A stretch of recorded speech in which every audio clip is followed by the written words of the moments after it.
واصفیات میں سے 3 اقوال میں پیش کرتا ہوں کہ اسلام مسلمانوں کے علم کا نام نہیں، ان کے عمل کا نام ہے. یعنی اسلام بولنے والی بات نہیں، کرنے والا کام ہے. اچھے لوگوں کا ملنا اچھے مستقبل کی ضمانت ہے، اور سب سے زیادہ نیک کمائی درود شریف ہے. میں نہایت ادب کے ساتھ جناب صاحبزادہ کاشا محمود صاحب سے ملتمس ہوں کہ وہ تشریف لائیں. یہ ہمارے مہمان بھی ہیں اور میزبان بھی ہیں.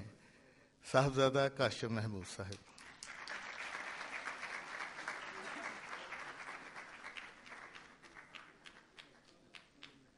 بسم اللہ الرحمن الرحیم. الصلاۃ والسلام علیک یا سیدی یا رسول اللہ وسلم علیک وعلیک وصحابک یا حبیب اللہ. محترم مہمانان گرامی، ان کی تشریف آوری کا میں تہہ دل سے مشکور ہوں، اور میرے سب عزیز بھائی بزرگ بہنیں جو آج اس بابرکت اور پر رونق محفل میں تشریف لائے ہیں، ان کا بھی شکر گزار ہوں. اور ساتھ ہی ساتھ میں ان کو آج کی محفل کی مبارکباد بھی پیش کرنا چاہوں گا کہ جو قیمتی الفاظ اور جو قیمتی خیال بہت بڑی طاقت ہے اور بہت قیمتی بات ہے. یہ ایک اللہ کے فضل کا ذریعہ ہے. خیال آپ کو خیال دینے والا بھی اتنا ہی قیمتی ہوتا ہے جتنا وہ خیال قیمتی ہوتا ہے. تو آج بہت قیمتی لوگوں نے اپنے بہت قیمتی خیال سے آپ کو نوازا ہے. اسے اپنے پاس ضرور سنبھالیے گا اور اپنی زندگیوں میں اس کو شامل کرنے کی بھرپور کوشش بھی کیجیے گا. میری گفتگو جو جیسے موضوع آج بنا ہوا ہے سارے کا سارا، انفرادیت سے نکل کر اجتماعیت کی بات ہو رہی ہے، پاکستانیت کی بات ہو رہی ہے، اور حوالہ چونکہ سرکار کا ہے، آپ ہی کے سارے فضل سے سب باتیں ہو رہی ہیں، اور انہی کا یہ پیغام بھی ہے کہ پاکستان نور ہے اور نور کو زوال نہیں ہے. آپ نے فرمایا کہ بات ٹریجڈی، آپ نے فرمایا کہ ٹریجڈی کیا ہے آج کی. آپ نے فرمایا آج کی ٹریجڈی یہ ہے کہ آج کی ٹریجڈی مر چکی ہے. ہم لوگ بہت سیریس باتوں کو بھی بہت سیریسلی نہیں لے رہے ہیں. ہمارے ہاں جو سیریسلی کرنے والے کام ہیں ہم ان کو سیریسلی نہیں کر رہے ہیں. ہم صرف شاید ان کو اپنے الفاظ ہی میں کہیں گم کر دیتے ہیں، اپنی تقریروں میں کہیں گم کر دیتے ہیں، یا صرف اپنی وہ ایک گفتگو کرنے کا جو ایک بات ہوتی ہے کہ ایک دوسرے کے ساتھ بھی کہ کون زیادہ اچھی گفتگو کرتا ہے، شاید اس زمرے میں بھی اپنے آپ کو کہیں نہ کہیں ہم رکھ دیتے ہیں. لیکن اصل چیز ہے پریکٹیکل بات. سرکار کی کہی ہوئی ہر بات بالکل ایسے ہے جیسے کیمیا گری کا کوئی فارمولا ہوتا ہے. میں آپ کو پکے یقین کے ساتھ کہہ رہا ہوں، بالکل اتنی ہی حقیقت والی بات ہے جس طرح سے نیوٹن کا کوئی فارمولا ہوتا ہے. آپ کا ایک ایک کہا ہوا فکرہ ایک زندگی کو بدل دینے کے لیے کافی ہے، پوری زندگی کو بدل دینے کے لیے کافی ہے. آپ زیادہ فوکس اس بات پہ کرتے ہیں کہ اپنی انفرادیت کو ٹھیک کرو تو اجتماعیت بھی ٹھیک ہو جائے گی. ہماری انفرادیت سب سے پہلے ٹھیک ہونی بہت ضروری ہے. مولانا روم نے ایک کہانی سنائی ہے، آپ کو پیش کرتا ہوں. انہوں نے کہا کہ میں نے ایک بہت عجیب سا منظر دیکھا کہ ایک تالاب کے کنارے پر ایک ہنس اور ایک کوا کٹھے پانی پی رہے تھے. کہتے میں بہت حیران ہوا کہ یہ دونوں جن سے ایک دوسرے سے بہت مختلف ہیں اور ایک دوسرے کے ساتھ ان کی مشاورت بھی کوئی نہیں ہے، تو یہ اکٹھے کیسے ہیں. کہتے ہیں جب میں بہت زیادہ قریب ہوا تو میں نے جا کر دیکھا تو وہ دونوں زخمی تھے. زخم ایک جیسا ہو گیا تو بات بھی پھر ایک جیسی ہو جائے گی. ہمارے ہاں جو سب سے بڑا پرابلم یہ ہے کہ ہم ایک دوسرے کو گنجائش دینے کے حق میں نہیں ہیں. ہم ایک دوسرے کو معاف کرنے کے حق میں نہیں ہیں. ہم لوگ تو پاکستانی ہیں, پاکستانی ہونے کے ناطے بھی ہم معاف کرنے کے حق میں نہیں ہیں.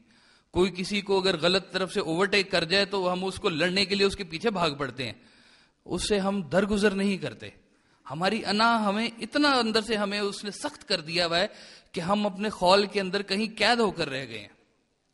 وہ خول توڑنے کی ضرورت ہے, اور وہ خول جو ہے وہ سرکار کے کال سے ہی ٹوٹ سکتا ہے. ان کی کہی ہوئی باتوں کو اپنی زندگی میں شامل کر لینے سے ہی بات بنے گی. اگر دیکھیں کوئی سب سے بڑی جو بزرگان دین کے پاس جو ایک بات ہوتی ہے وہ ہوتی ہے کہ وہ آپ کی زندگی کے اندر عشق رسول کو شامل کرتے ہیں, سب سے پہلی بات, اور آپ کی زندگی میں ایک درود شریف کا تحفہ دے دیتے ہیں.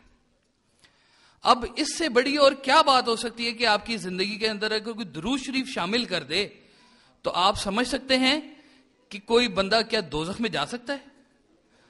کیا کوئی بندہ دوزخ میں جا کے درود شریف پڑھنا شروع کر دے تو اللہ میاں نے کیا دوزخ کو ٹھنڈا کروانا ہے؟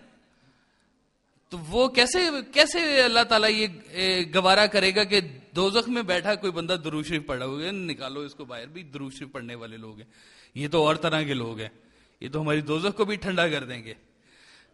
تو بات یہ ہے کہ یہاں پر اس زندگی کے اندر, اپنی زندگی کے اندر درود شریف پیدا کریں, اپنی زندگی کے اندر وہ باتیں ضرور لے کر آئیں. اب ہم گاہے گاہے یہ کہتے رہتے ہیں کہ جی معاف کر دو, معافی مانگ لو, لیکن پریکٹیکل شیپ میں تو ہم کسی رشتہ دار کو گھاس بھی نہیں ڈالنے کے سمجھ سکتے ہیں آپ بات کو, کہ ہم کیسے معاف کر دیں. اس نے ہمارے ساتھ یہ کیا تھا, اس نے ہمارے ساتھ وہ کیا تھا.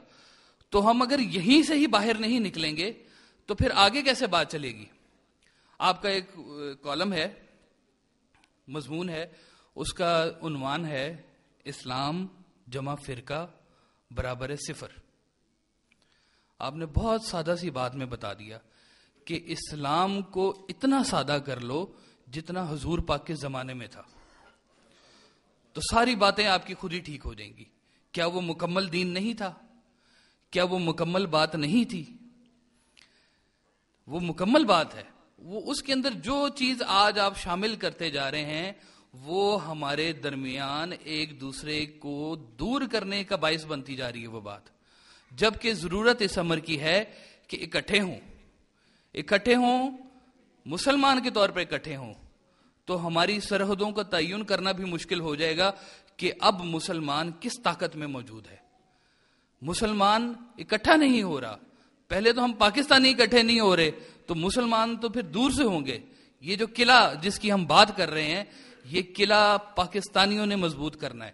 اگر وہ پاکستانی ہی آپس میں متحد نہیں ہوں گے تو ہماری زندگی کی انحطاط پذیری کا آپ اندازہ لگا سکتے ہیں کہ یہ بات کہاں پہ جائے گی.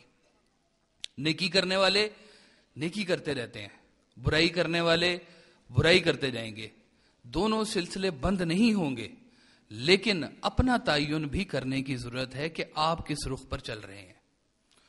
بزرگوں نے ایک کہانی سنائی کہ ایک نہر کے کنارے پہ وہ جا رہے تھے تو انہوں نے دیکھا کہ بالکل نہر کے کنارے پر ایک بچھو بیٹھا ہوا ہے. تو وہ پانی کی ایک لہر آئی اور وہ بچھو پانی میں گر گیا. تو ان بزرگوں نے کیا کیا کہ وہ بھاگ کے گئے, جا کے اپنی ہتھیلی کے اوپر اس کو اٹھا لیا. تو جیسے کہ بچھو کی فطرت ہے, اس نے کیا کیا کہ اس نے فوری طور پر ڈنگ مارا تو وہ درد ہوئی, تو ہاتھ آپ نے جھٹکا تو وہ پھر پانی میں گر گیا. تو آپ نے پھر اس کو اٹھایا, پھر اٹھانے کے بعد پھر اس نے ڈنگ مارا, آپ نے پھر اس کو نیچے پھینک دیا, یہاں تک کہ 5 مرتبہ ایسا ہوا. اور وہ بزرگوں نے آخر وہ اس بچھو کو اٹھایا اور کنارے پر لا کے چھوڑ دیا. تو اللہ نے اس بچھو کو زبان دی, تو اس نے پوچھا کہ جی میں نے 5 مرتبہ آپ کو ڈنگ مارا اور آپ نے مجھے پھر کنارے تک لا کے پہنچا دیا. تو بزرگوں نے کہا کہ تم اپنا کام کرتے جاؤ, میں اپنا کام کرتا جا رہا ہوں.